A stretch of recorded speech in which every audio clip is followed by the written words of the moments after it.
नमस्कार दोस्तों, स्वागत है आप सबका आपके अपने यूट्यूब चैनल एग्ज़ाम टैबलेट में। दोस्तों, झारखंड में एएनएम और जीएनएम का जो एंट्रेंस एग्ज़ाम होने वाला है, तो उसके प्रिपरेशन से रिलेटेड यहाँ पे हम लोग बायोलॉजी के जैव प्रक्रम का जो चैप्टर है, इसके कुछ इम्पोर्टेंट पॉइंट्स को हम लोग देखने वाले हैं। और अभी तक अगर इस चैप्टर का एमसीक्यू आपने नहीं देखा है, तो इस वीडियो के डिस्क्रिप्शन बॉक्स में आपको इसका लिंक मिल जाएगा और आप वहाँ से देख सकते हैं। तो चलिए स्टार्ट करते हैं। देखिए एंजाइम क्या है? एंजाइम एक जैव उत्प्रेरक है, मतलब बायो कैटलिस्ट है। ठीक है, जो कार्बोहाइड्रेट्स तुरंत प्रयोग नहीं होते हैं, उन्हें मंड के रूप में संचित कर लिया जाता है। तो देखिए, जो कार्बोहाइड्रेट इंस्टेंटली यूज़ नहीं होते हैं पेड़ पौधों में, तो वे लोग क्या करते हैं, स्टार्च के रूप में उसे क्या करते हैं, स्टोर कर लेते हैं। उसके बाद जो देखिए नेक्स्ट क्या है, प्रकाश संश्लेषण मतलब फोटोसिंथेसिस। फोटोसिंथेसिस जो प्रकाश संश्लेषण होता है, उसमें क्या-क्या प्रक्रम होते हैं, क्या-क्या घटनाएँ होती हैं, तो यहाँ पे लिस्टेड है। तो देखिए फर्स्ट में क्या होता है कि देखिए क्लोरोफिल जो होता है, क्लोरोफिल द्वारा प्रकाश ऊर्जा का अवशोषित करना। मतलब जो क्लोरोफिल होते हैं, ये क्या करते हैं, जो सनलाइट होता है, सनलाइट जो लाइट एनर्जी होता है, प्रकाश ऊर्जा, उसका क्या होता है, अवशोषण होता है, एब्जॉर्प्शन होता है। उसके बाद फिर सेकंड में क्या होता है, प्रकाश ऊर्जा को रासायनिक ऊर्जा में रूपांतरित करना तथा जल अणुओं का हाइड्रोजन तथा ऑक्सीजन में अपघटन होता है। ठीक है। उसके बाद क्या होता है, देखिए प्रकाश ऊर्जा का क्या होता है, जो लाइट एनर्जी होता है उसका रासायनिक ऊर्जा में मतलब केमिकल एनर्जी में क्या होता है, रूपांतरण होता है, ट्रांसफॉर्मेशन होता है। और उसके बाद फिर क्या होता है, जल का जो अणु होता है उससे क्या होता है, उसमें हाइड्रोजन तथा ऑक्सीजन में अपघटन होता है। ठीक है, H2O जो होता है जल, इसका क्या होता है, हाइड्रोजन और ऑक्सीजन में क्या होता है, विघटन होता है, अपघटन होता है। उसके बाद देखिए नेक्स्ट क्या है, इसमें कार्बन डाइऑक्साइड का क्या होता है, कार्बोहाइड्रेट में अपचयन होता है। ठीक है। चलिए उसके बाद नेक्स्ट क्या है, देखिए क्लोरोफिल क्या होता है, क्लोरोफिल क्लोरोप्लास्ट में होता है। क्लोरोफिल एक हरित लवक है, हरित वर्ण है, जो कि कहाँ पे होता है, क्लोरोप्लास्ट में। उसके बाद जो नेक्स्ट है आपका, देखिए संश्लेषण के लिए गैसों का आदान-प्रदान कहाँ पे होता है? ये आपका रंध्र में होता है। देखिए प्रकाश संश्लेषण में जो भी गैसों का जो एक्सचेंज होता है, ये किसके द्वारा होता है? ये रंध्र के द्वारा होता है, स्टोमाटा के द्वारा होता है। देखिए रंध्र के बंद करने और खोलने का कार्य जो होता है, ये किसका होता है? गार्ड सेल्स का होता है, द्वार कोशिकाओं का होता है। जो स्टोमाटा ओपन होती है और जो बंद होती है, तो इस ये जो फंक्शन है, ये जो कार्य है, ये कौन करता है? ये गार्ड सेल करते हैं, द्वार कोशिकाएँ करती है। उसके बाद जो नेक्स्ट है, देखिए नाइट्रोजन एक आवश्यक तत्व है जिसका उपयोग प्रोटीन के संश्लेषण में किया जाता है। नेक्स्ट फिर क्या है कि कुछ जीव क्या करते हैं, भोज्य पदार्थों का विघटन शरीर के बाहर ही कर देते हैं, तब उसका अवशोषण करते हैं। और इसमें कौन-कौन आ जाते हैं, आपका फफूंदी आ जाते हैं, ईस्ट आ जाते हैं और फिर मशरूम। मतलब ये जो जीव हैं फफूंदी, ईस्ट और मशरूम, ये सब क्या करते हैं, शरीर के बाहर ही क्या करते हैं, जो भोजन होते हैं उसको क्या करते हैं, विघटित करते हैं और मतलब सिंपल एब्ज़ॉर्बेबल फॉर्म में चेंज करते हैं और उसके बाद फिर क्या करते हैं, उसको अवशोषण कर लेते हैं। उसके बाद जो नेक्स्ट देखिए, कुछ जीव क्या करते हैं, पौधों तथा जंतुओं को बिना मारे उनसे क्या करते हैं, पोषण प्राप्त करते हैं। ये सब क्या कहलाते हैं, पैरासाइट कहलाते हैं। जैसे अमरबेल हो गया, जिसको क्या बोलते हैं, कास्कुटा बोलते हैं। उसके बाद नेक्स्ट में देखिए जू हो गया, लीच हो गया, फीता-कृमि हो गया, टैपवार्म जिसको बोलते हैं। उसके बाद जो नेक्स्ट है, देखिए आपका अमीबा जो है, ये कोशिकीय सतह से उँगली जैसी अस्थायी प्रवर्ध से भोजन ग्रहण करता है। और जो ये उँगली जैसे अस्थायी प्रवर्ध जो होते हैं, इसको क्या बोलते हैं, इसको कूटपाद बोलते हैं, स्यूडोपोडिया बोलते हैं। तो एक तरीके से ये भी बोल सकते हैं कि अमीबा स्यूडोपोडिया की मदद से क्या करता है, भोजन बनाता है। और पैरामीशियम देखिए एक कोशिक जीव है, ठीक है, सिंगल मतलब सेल्ड एनिमल है, मतलब यूनिसेल्युलर है। और इसमें क्या होता है कि जो भोजन होता है सिलिया के द्वारा गति से पहुँचता है। मतलब सिलिया के द्वारा वो क्या करता है, फूड को लेता है। मतलब फूड का जो मूवमेंट होता है, ये सिलिया के द्वारा होता है, उसके एक स्पेसिफिक स्पॉट में जाके पहुँचता है, फिर वो क्या करता है, पैरामीशियम उसको इनटेक कर लेता है। उसके बाद जो नेक्स्ट है, देखिए आपका क्या है कि आहार नाल मुँह से लेकर एनस तक क्या है, एक लंबी क्या होता है, नली होता है। देखिए आपका जो आहार नाल होता है, ये आपका क्या हो गया, मुँह हो गया। और यहाँ से लेकर एलिमेंट्री कैनाल जो होता है, ये आपका एनस तक यहाँ तक होता है। ठीक है, उसके बाद जो नेक्स्ट है, देखिए लार में क्या होता है, एमाइलेज एंजाइम होता है जो क्या करता है, स्टार्च को तोड़ता है। उसके बाद जो नेक्स्ट है देखिए, भोजन नलिका में क्रमाकुचन गतियाँ भोजन को आगे बढ़ने में मदद करती है।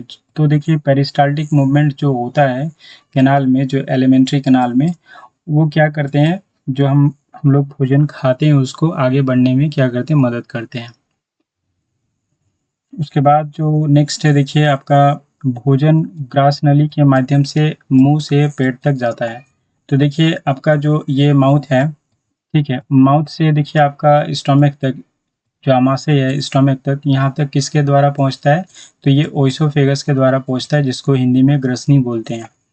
ठीक है, चलिए उसके बाद जो नेक्स्ट है आपका देखिए, गैस्ट्रिक ग्रंथियाँ हाइड्रोक्लोरिक एसिड पेप्सिन, जो कि प्रोटीन का पाचन करने वाला एंजाइम है, और श्लेष्मा छोड़ती है। तो देखिए जो आपका गैस्ट्रिक ग्लैंड्स होते हैं, मतलब जठर ग्रंथियाँ जो होती है, वो क्या करती हैं, हाइड्रोक्लोरिक एसिड, उसके बाद पेप्सिन, उसके बाद फिर आपका श्लेष्मा को क्या करती है, छोड़ती है। Gastric glands release hydrochloric acid pepsin, जो कि प्रोटीन डाइजेस्टिंग एंजाइम है, एंड म्यूकस। उसके बाद जो नेक्स्ट है देखिए आपका, acid creates an acidic medium for pepsin, mucus protects stomach lining. तो देखिए एसिड जो होता है ये पेप्सिन के लिए एक अम्लीय माध्यम बनाता है, लेकिन जो श्लेष्मा होता है वो क्या करता है, हमारा जो स्टोमक होता है उसके जो लाइनिंग होता है उसको क्या करता है, रक्षा करता है। ये जो एसिड मीडियम है उसे प्रोटेक्ट करता है श्लेष्मा, म्यूकस। ठीक है, तो अगर क्वेश्चन आए कि अमाशय का जो लाइनिंग है, जो अमाशय का परत है उसको कौन बचाता है हाईली एसिडिक मीडियम से, तो ये आपका हो गया म्यूकस। चलिए उसके बाद जो नेक्स्ट आपका है कि भोजन स्फिंक्टर के माध्यम से क्या होता है, पेट से छोटी आंत में जाता है। तो देखिए यहाँ पे जो आपका अमाशय है, ये आपका अमाशय है, और इससे आपका ये जो छोटी आंत है जाता है, किसकी मदद से जाता है, स्फिंक्टर की मदद से जाता है। उसके बाद जो नेक्स्ट है आपका देखिए, छोटी आंत में बढ़े हुए सतह क्षेत्र के लिए उंगली जैसे उभार होती हैं, जिसे क्या कहते हैं, विली बोलते हैं। Small intestine has finger like projections called villi for increased surface area. तो ये जो आपका स्मॉल इंटेस्टाइन में क्या होते हैं, विली होते हैं, ये विली होते हैं, और विली क्या करते हैं, ये एब्जॉर्प्शन के लिए क्या करते हैं, सरफेस एरिया को बढ़ा देते हैं। नेक्स्ट क्या है कि देखिए, complete digestion of carbs, protein and fat occurs in the small intestine. तो देखिए आपका जो कार्बोहाइड्रेट, प्रोटीन और जो वसा का पूर्ण पाचन होता है, ये कहाँ पे होता है, ये छोटी आंत में होता है। चलिए उसके बाद नेक्स्ट क्या है, liver releases bile to make acidic food to alkaline and emulsify fat. तो देखिए यकृत जो होता है अम्लीय भोजन को क्षारीय बनाने और वसा को इमल्सिफाई करने के लिए क्या करता है, पित्त छोड़ता है। तो यकृत से पित्त कहाँ से निकलता है, आपका यकृत से निकलता है, और ये पित्त क्या करता है, भोजन को एल्कलाइन बनाता है, मतलब क्षारीय बनाता है, और जो फैट होता है उसको इमल्सिफाई करता है, मतलब ब्रेक डाउन करता है, तोड़ता है फैट को, वसा को। ये कौन तोड़ता है, ये पित्त तोड़ता है। और पित्त कहाँ से निकलता है, बाइल कहाँ से निकलता है, यकृत से निकलता है, लीवर से निकलता है। ठीक है, उसके बाद जो नेक्स्ट है आपका देखिए, pancreas secrets enzyme like trypsin and lipase for protein and fat digestion. तो देखिए अग्न्याशय जो आपका होता है, ये प्रोटीन और वसा के पाचन के लिए क्या निकालता है, ट्रिप्सिन और लाइपेज। तो प्रोटीन के पाचन के लिए क्या निकलता है, आपका ट्रिप्सिन, और वसा का पाचन के लिए आपका क्या निकलता है, लाइपेज। ठीक है, चलिए उसके बाद जो नेक्स्ट आपका है, इसमें क्या है कि intestinal juice contain enzyme converting proteins to amino acid, carbs to glucose and fat to fatty acid and glycerol। तो देखिए आंत्र रस में क्या होता है कि एंजाइम होता है जो कि क्या करता है, प्रोटीन को एमिनो एसिड में बदल देता है, कार्बोहाइड्रेट को ग्लूकोज में बदल देता है, और वसा को फैट में बदलता है, फैटी एसिड में और ग्लिसरॉल में बदल देता है। चलिए उसके बाद जो नेक्स्ट है आपका, इसमें क्या है कि देखिए, villi with blood vessels increase absorption surface area in small intestine. तो रक्त वाहिकाओं के साथ जो विली होते हैं छोटी आंत में, वो क्या करते हैं, अवशोषण के लिए सरफेस एरिया को, क्षेत्रफल को क्या करते हैं, बढ़ा देते हैं। उसके बाद जो नेक्स्ट है देखिए आपका, absorb nutrients are transported to body cell via blood vessels. तो देखिए जो भी स्मॉल इंटेस्टाइन में जो भी क्या होते हैं, एब्सॉर्ब होते हैं न्यूट्रिएंट्स, वो क्या होते हैं, ये कोशिकाओं के द्वारा ये देखिए रक्त वाहिकाओं के द्वारा क्या होता है, शरीर के रक्त वाहिकाओं के माध्यम से शरीर के कोशिकाओं तक पहुंचा दिए जाते हैं। तो जो भी न्यूट्रिएंट्स एब्जॉर्ब किए जाते हैं स्मॉल इंटेस्टाइन में, ये रक्त वाहिकाओं के द्वारा क्या होते हैं, शरीर के मतलब बॉडी के जो सेल्स होते हैं उनके तक पहुंचा दिए जाते हैं। देखिए पानी का जो अवशोषण होता है ये कहाँ पे होता है सबसे ज़्यादा, ये आपका बड़ी आंत में होता है, मतलब लार्ज इंटेस्टाइन में कहाँ पे होता है अवशोषण पानी का, ये आपका लार्ज इंटेस्टाइन में होता है। चलिए उसके बाद जो नेक्स्ट है देखिए आपका जो अवायवीय और वायवीय श्वसन है, एनाएरोबिक और एरोबिक रेस्पिरेशन।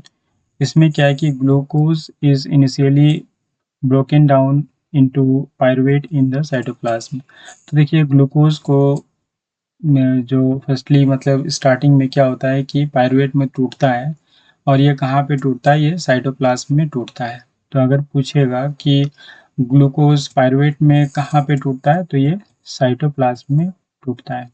चलिए उसके बाद जो नेक्स्ट है कि आपका anaerobic respiration occur without oxygen producing pyruvate, ethanol and carbon dioxide. और ये किस में होता है, ईस्ट में जैसे होता है।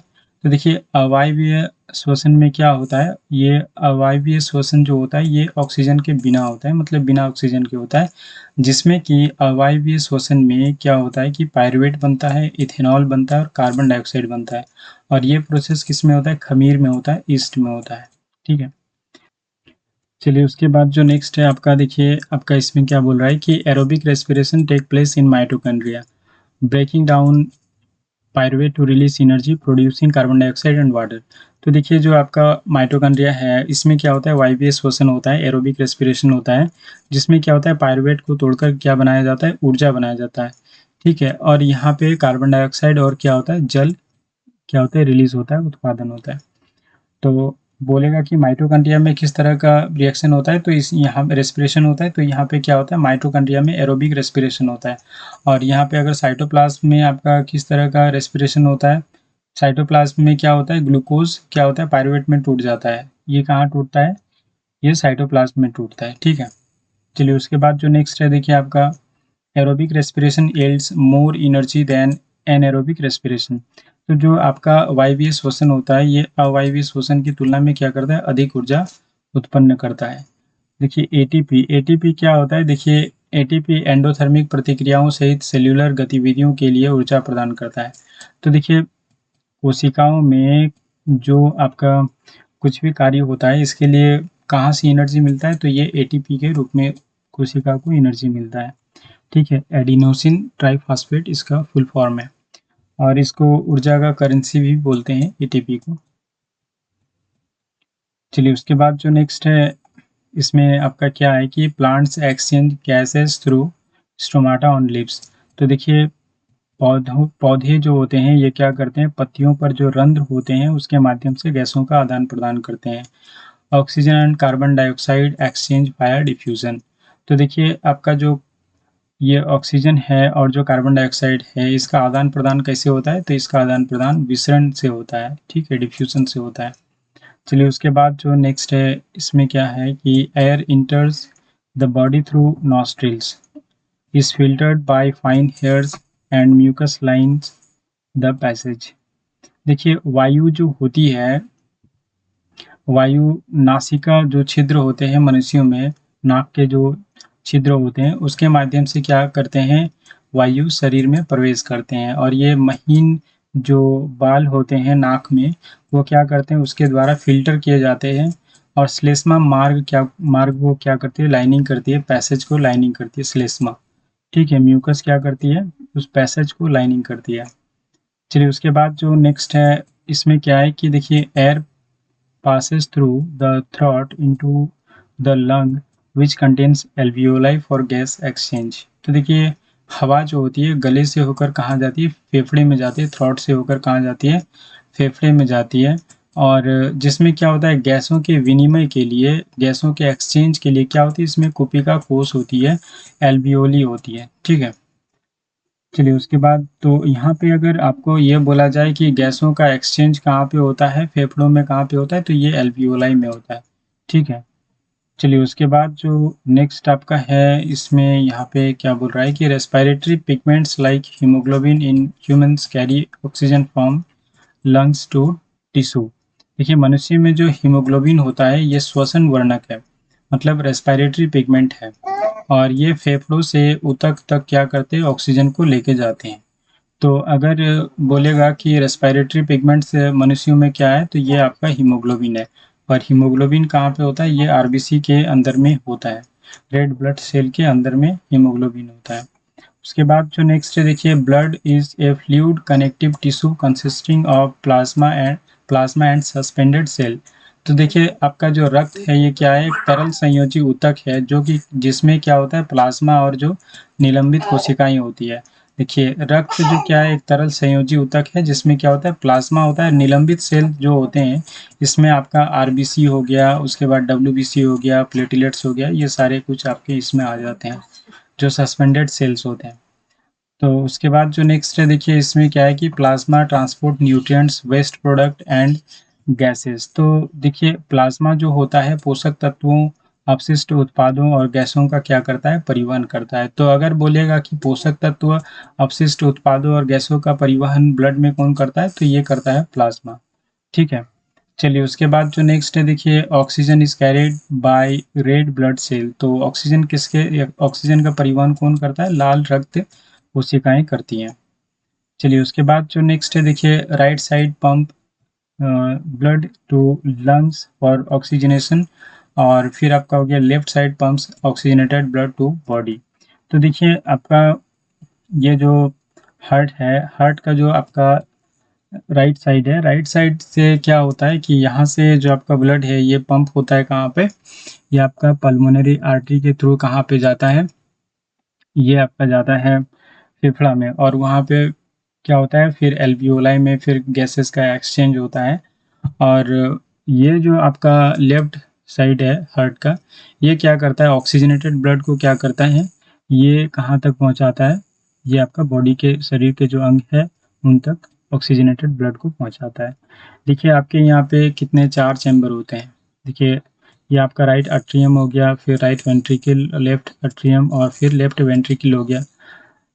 ठीक है। और यहाँ पे देखिए 4 चैम्बर है जैसे इंसानों में। तो उसी तरीके से स्तनधारी जो होते हैं, जो आपका क्या हो गया, मैमल्स जो होते हैं इसमें 4 चैम्बर होते हैं, बर्ड्स में भी 4 चैम्बर्स होते हैं। और फिर उसके बाद देखिए जो उभयचर होते हैं, एम्फीबियंस होते हैं, उसमें कितने होते हैं, एम्फीबियंस और रेप्टाइल्स में। तो एम्फीबियंस और जो सरीसृप होते हैं इसमें 3 चैम्बर्ड होते हैं। ठीक है। और उसके बाद जो फिशेस हैं, मतलब जो मछलियाँ हैं, उसमें 2 चैम्बर क्या होते हैं, हार्ट होते हैं। और हम लोग इंसानों में, मनुष्यों में यानी जो स्तनधारी होते हैं उसमें कितने होते हैं, उसमें 4 चैम्बर्ड होते हैं। ठीक है। चलिए उसके बाद जो नेक्स्ट है देखिए, आपका double circulation involves blood passing through the heart twice in each circle. तो देखिए एक सर्किल को कंप्लीट करने के लिए जो इंसान का जो हृदय है उसमें ब्लड को 2 बार जाना पड़ता है, इसलिए हम लोगों में, इंसानों में किस तरह का यहाँ पे सर्कुलेशन है, डबल सर्कुलेशन है। ठीक है। चलिए उसके बाद जो नेक्स्ट है, इसमें क्या है कि arteries carry oxygenated blood away from the heart have thick elastic wall. तो देखिए जो आर्टरीज होते हैं, धमनियाँ होती है, क्या ऑक्सीजन युक्त रक्त को हृदय से क्या होते हैं, बॉडी तक लेके जाते हैं, जो कि क्या होते हैं, ये आपका मोटी और लचीलेदार क्या होते हैं, दीवारें होती हैं इसकी। Veins bring deoxygenated blood back to heart have valves to ensure one way flow. तो देखिए सिरा जो होती हैं ये ऑक्सीजन रहित, मतलब जो जिसमें ऑक्सीजन नहीं होता है जिस ब्लड में, वैसे रक्त को क्या करता है, हृदय तक लाता है। और इसमें देखिए एक तरफा प्रवाह होता है, मतलब वन साइडेड फ्लो होता है, एक तरफा प्रवाह होता है। और इसके लिए क्या होता है, उसमें वाल्व लगे होते हैं, वाल्व क्या करते हैं, बैक फ्लो को रोकते हैं। चलिए उसके बाद जो नेक्स्ट है देखिए, platelet cell help from clot to prevent blood loss and maintain pressure. तो देखिए प्लेटलेट्स जो होते हैं, ये प्लेटलेट्स जो कोशिकाएं होती है, ये एक टाइप का सेल है जो कि ब्लड में होता है। और ये यहाँ पे जो प्लाज्मा के बाद जो सस्पेंडेड सेल हम लोग पढ़े अभी, तो उसी में आते हैं आरबीसी, डब्ल्यूबीसी, प्लेटलेट्स। तो ये आपका जो प्लेटलेट्स है, प्लेटलेट्स क्या करता है, क्लॉट बनाने में, रक्त का थक्का बनाने में हेल्प करता है। और उसके बाद फिर जो नेक्स्ट है देखिए, plasma proteins and blood cells leak into intracellular space to form lymph. तो देखिए आपका जो प्लाज्मा प्रोटीन और जो ब्लड सेल्स होते हैं, ये इंट्रासेल्युलर स्पेस में क्या होते हैं, लीक होते हैं, मतलब एक तरीके से रिश्ते हैं। और फिर क्या होता है, और फिर यहाँ पे आपका लसिका का निर्माण होता है, ठीक है। और इस तरीके से लसिका का निर्माण होता है। उसके बाद देखिए आपका lymph carries digested fat from the intestine and drain access fluid from tissue back into the blood. तो देखिए लसिका आंत में जो पची हुई जो वसा होती है, मतलब जो डाइजेस्टेड फैट होती है, उसको क्या करती है, लेके जाती है, कैरी करती है, ट्रांसपोर्ट करती है। और फिर आपका जो ऊतक से जो अतिरिक्त तरल पदार्थ को वापस कहाँ भेज देती है, रक्त में भेज देती है। ये किसका काम है, ये लसिका का काम है, ठीक है। तो लसिका का काम क्या-क्या है, ये आपका डाइजेस्टेड फैट को क्या करना, ट्रांसपोर्ट करना, कैरी करना, और फिर जो ऊतक में जो अतिरिक्त तरल पदार्थ हो जाता है, तो फिर उसको क्या करेगा, रक्त में फिर से भेज देगा। चलिए उसके बाद जो नेक्स्ट आपका है, यहाँ पे क्या है कि xylem transports water and minerals from roots to all parts of the plant.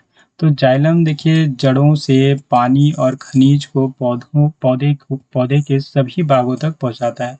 तो देखिए जाइलम का काम क्या है, जड़ों से पानी और खनिज को पौधों के अन्य भागों तक पहुंचाना।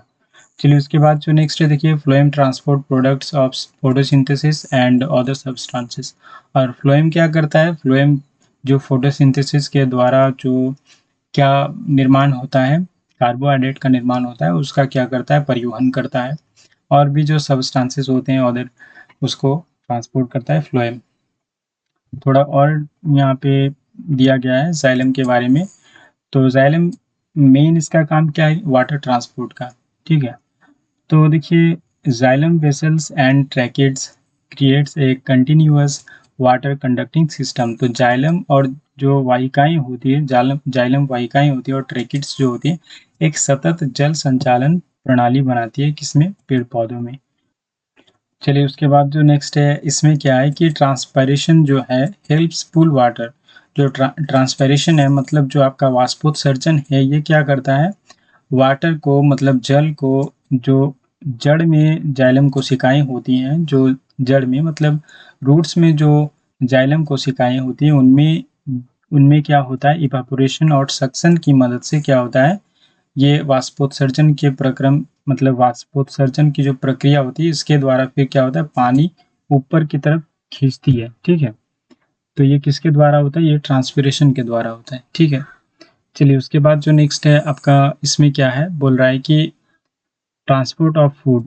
तो ये किसके द्वारा होता है, भोजन का परिवहन फ्लोएम द्वारा होता है। तो phloem transports products of photosynthesis, amino acid and other substance. तो फ्लोएम क्या करता है, फोटोसिंथेसिस के जो प्रोडक्ट्स हैं उसको क्या करता है, ट्रांसपोर्ट करता है, और फिर एमिनो एसिड को ट्रांसपोर्ट करता है, और भी अगर कुछ अन्य अगर पदार्थ रहे तो फिर उसका ट्रांसपोर्ट कौन करता है, फ्लोएम करता है। तो मेनली इसका काम क्या है, भोजन का परिवहन, ठीक है। चलिए उसके बाद जो नेक्स्ट है, इसमें क्या बोल रहा है कि phloem transport is bidirectional helping supply energy to growing organs. तो देखिए फ्लोएम में जो परिवहन होता है वो द्विदिशात्मक होता है, मतलब ऊपर भी होता है, नीचे भी होता है, ठीक है। ये इसलिए क्योंकि देखिए फ्लोएम क्या करता है, भोजन का परिवहन करता है, और भोजन का जो मतलब इसमें फोटोसिंथेसिस का जो प्रोडक्ट होता है, कार्बोहाइड्रेट, इसका और एमिनो एसिड्स, इसका यूज़ तो पौधों में सभी जगह होता है। तो इसलिए इसमें क्या होता है कि ये बाई डायरेक्शनल होता है, ठीक है, फ्लोएम का परिवहन। और ये क्या करता है, जो बढ़ते अंग हैं उनको क्या करता है, ऊर्जा की आपूर्ति में मदद करता है। चलिए उसके बाद जो नेक्स्ट है, इसमें क्या बोल रहा है कि unicellular organisms excrete waste through diffusion from their body surface. तो जो एक कोशिकीय जीव होते हैं, अपने शरीर की सतह से विसरण के माध्यम से अपशिष्ट पदार्थ क्या करते हैं, उत्सर्जित करते हैं।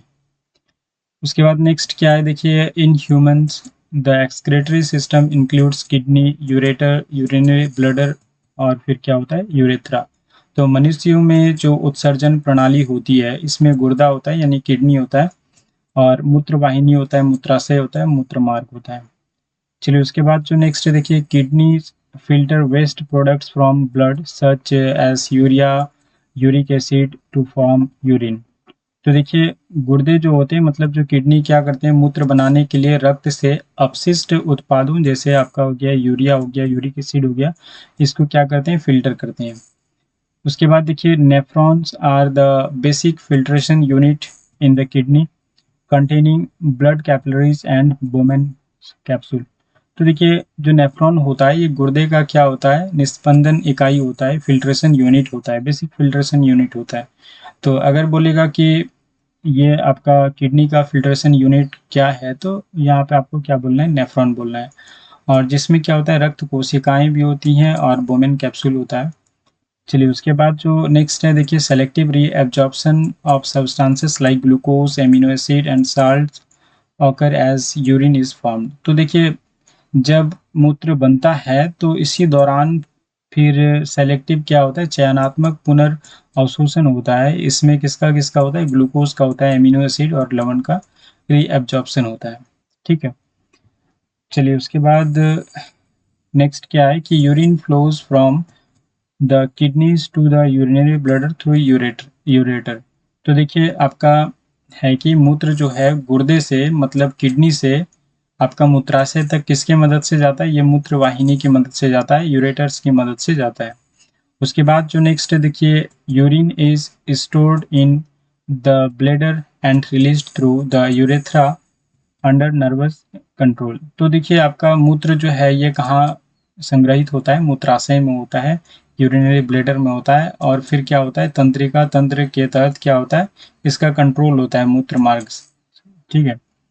चलिए उसके बाद ये जो है, ये आपका एक नेफ्रॉन का स्ट्रक्चर है, और जिसमें कि आप देख सकते हैं यहाँ पे आपका क्या क्या है, बोमेन कैप्सूल है। ये जो आपको दिख रहा है, ये आपका बोमेन कैप्सूल है, ये वाला कप जैसे दिख रहा है, तो ये आपका बोमेन कैप्सूल है। और उसके बाद देखिए, ये आपका जो है, ये इसको बोलते हैं गोलमेरुलस बोलते हैं। और ये आपका जो सामने दिखाई दे रहा है, ये जो जो नली जैसे थोड़ा वाइट कलर का जो मोटा करके ये वाला दिखाई दे रहा है, ये यहाँ पे क्या है, इसको बोलते हैं पीसीटी, इसको बोलते हैं पीसीटी। और इधर वाला जो है, इसको क्या बोलते हैं, डीसीटी बोलते हैं। और ये आपका लूप ऑफ हेनली हो गया। ठीक है, ये जो है, ये वाइट कलर का। ठीक है। और ये आपका हो गया कलेक्टिंग डक्ट।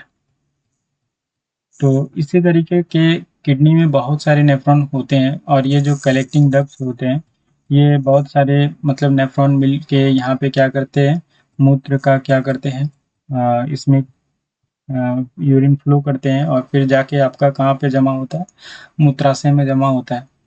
तो ये आपका बेसिक फिल्ट्रेशन यूनिट है, ये आपका किडनी का, और इसको नेफ्रॉन बोलते हैं।